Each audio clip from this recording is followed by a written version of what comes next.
পৃষ্ঠা উল্টানো। নোমানী সাহেব হুজুরের সামনে একদিন কোনো একটা বহস খোঁজার জন্য গার্দানি করছিলাম।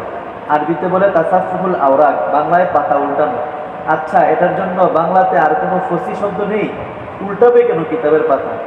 উল্টানো তো হলো সব উল্টাইয়া দেওয়া।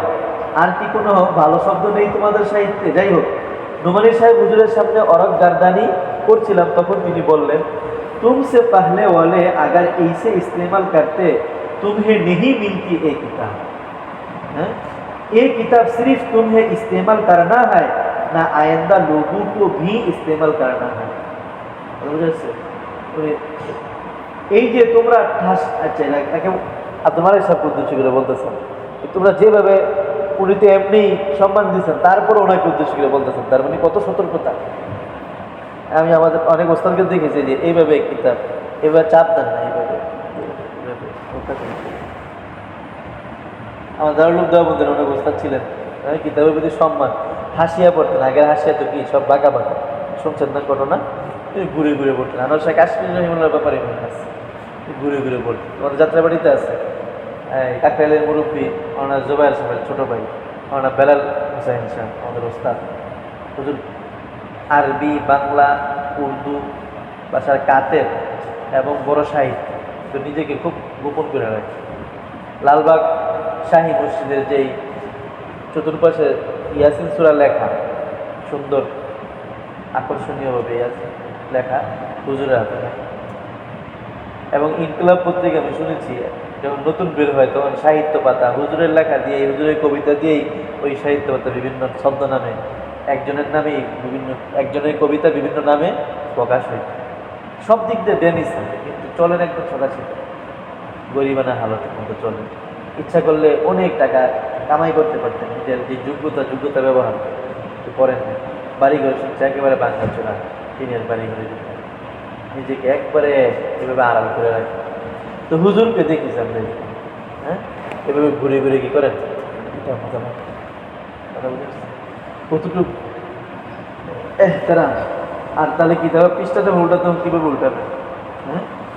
তো এই যে তোমরা ঠাস ঠাস কিতাবের পাতা উল্টাতে থাকো, একটু পুরাতন হলে তো ছিঁড়েই যাবে। আর যদি একেবারে নতুন হয় তাহলে হয়তো ছিঁড়বে না, নষ্ট তো হবে। কিন্তু এখানে তো কষ্ট ছিঁড়ে যাওয়া, নষ্ট হয়ে যাওয়া নয়। এই কথা তোমাকে জেনে রাখতে হবে যে কিতাব তুমি বেহিস সাধারণ জিনিস মনে করে ইস্তেমাল করবে না ইকরামের সাথে মোহাব্বতের সাথে বাহিস মনে করে ইস্তেমাল করবে। এটা তোমার যৌক এবং আকলের বিষয়, ইলমের সাথে তোমার মোহাব্বতের বিষয়। এটা হলো মূল বিষয়। ঠাসটা ছিললো কি ছিল না এটা বিষয় না, বিষয় হলো তুমি কিভাবে ব্যবহার করতেছো। দেখেন হিন্দিয়া, আমি আসছি 8 নম্বর বছর শুরু হয়েছে, হিন্দি আনা হয়েছে হয়তো 5-6 বছর হয়েছে। প্রথম খণ্ড দেখেন অবস্থা খারাপ, এর আগে অবস্থা খারাপ। কয়েকবার আমি আঠা লাগিয়েছি, নিজে আঠা লাগিয়েছি। দেখবো আরো বিভিন্ন কিতাবের প্রথম খণ্ড দেখবো আজীব অবস্থা। এরপরে আপনারা দেখবেন অনেক গ্লাস পেপার কয়েকবার করে লাগানো হয়েছে।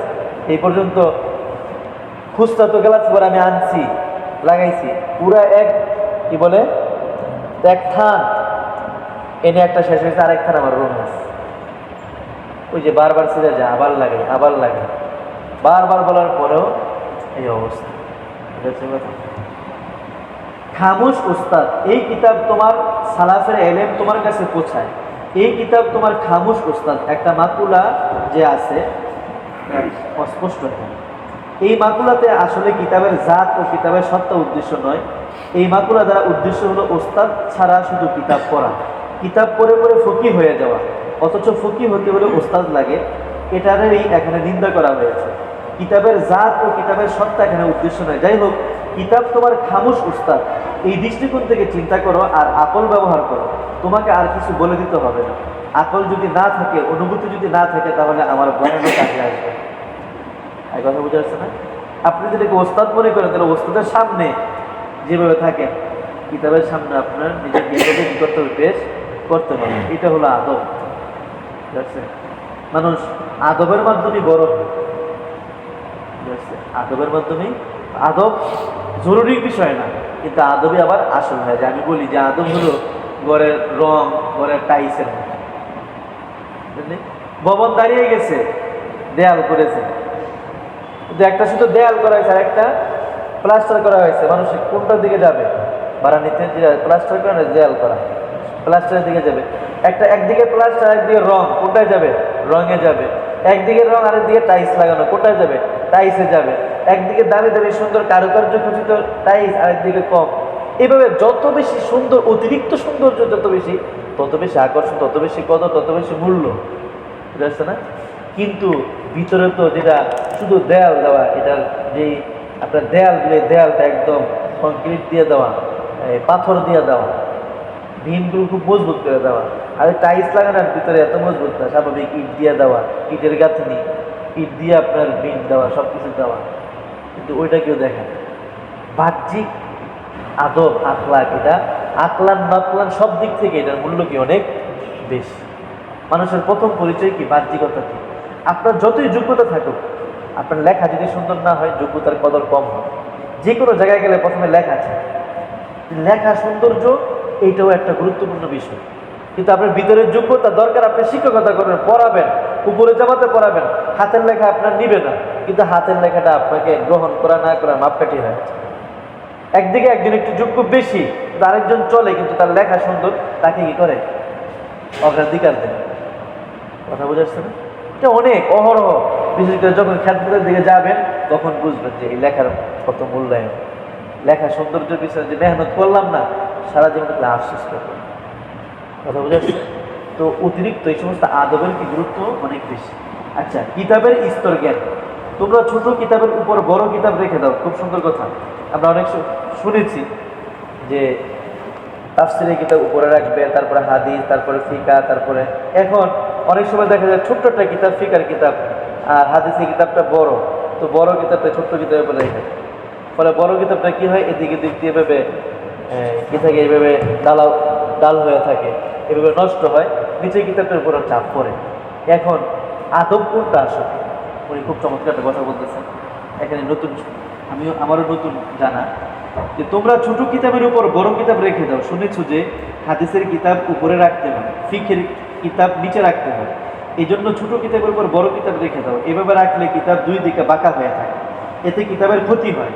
ফন্নের দিক থেকে কিতাবের তারতিব, এটা তখন যখন মাগার বহারাজের মাসলা না আসে। এখন ধরো পাশাপাশি রাখার কোনো উপায় নেই, একটার উপরে আরেকটা রাখতেই হবে। তখন যদি একটা মিশকাত আরেকটা হেদায়া হয়, তাহলে তো ঠিক আছে, মিশকাত হাদিসের কিতাব উপরে, হেদায়া ফিকের কিতাব নিচে রাখবে। এখানে তুমি ফন্নের তারতিবে রাখতে পারবে, কারণ দুটোই সমান সাইজের। কিন্তু যদি ধরো একটা হলো আর রফু আর তাকমিল, এরকম মনে করে একটু মোটা, আর রফু আর তাকমিল, অপরটা মেশকাত শরীফ, তাহলে কোনটা উপরে রাখবে আর কোনটা নিচে? মিশকাত হাদিসের কিতাব উপরে রাখা দরকার, আর রফু আর তাকমিল নিচে রাখা দরকার। কিন্তু কেমন হবে? ছোট কিতাবের উপর বড় কিতাব, দুই দিকে বাঁকা হয়ে থাকবে। তুমি পারলে পাশাপাশি রাখো, দুই কিতাব দুই জায়গায় রাখো। যদি এক জায়গায় রাখতে হয়, তাহলে মিশকাত যেহেতু বড়, এটা রাখতে হবে নিচে, আর রফু আর তাকমিল ছোট, সেটা রাখতে হবে উপরে। এখানে এই সূক্ষ্ম বিবেচনার চেয়ে এই দিকটা বড়, কারণ এখানে হেফাজতের মাসালা, এখানে ওই বিবেচনা চলবে।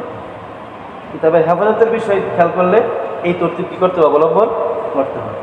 কিতাব গুছিয়ে রাখা, তোমরা কাজের জন্য কিতাব খুলে রাখো।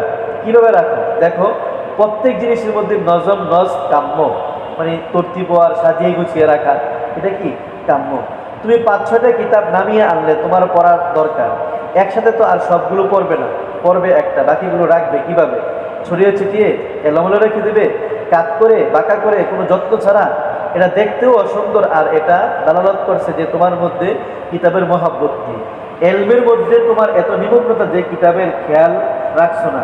এটা মূলত ইলমের নিমগ্নতা নয়, এটা তোমার বদ যৌকির ব্যাপারে তোমার ধোকা, যে আমি খুব নিমগ্ন এলমের প্রতি, ঠিক আছে? নিজের ভাব প্রকাশ এলোমেলো রাখতেছে, আমার কোনো হুঁশ নাই, কিন্তু উনি বলতেছেন এটা বদ যৌকি। বাকি আমাদের হাকাফিদের বিভিন্ন তর্জ আছে, অনেকে বলেন যে সুন্দর সাজায় গুছায় রাখছে, তাহলে যে বড় কেন? সাজায় গুছায় রাখে যদি আমি পড়তে পারি, তাহলে তো এটা বেশি বেস্ট না।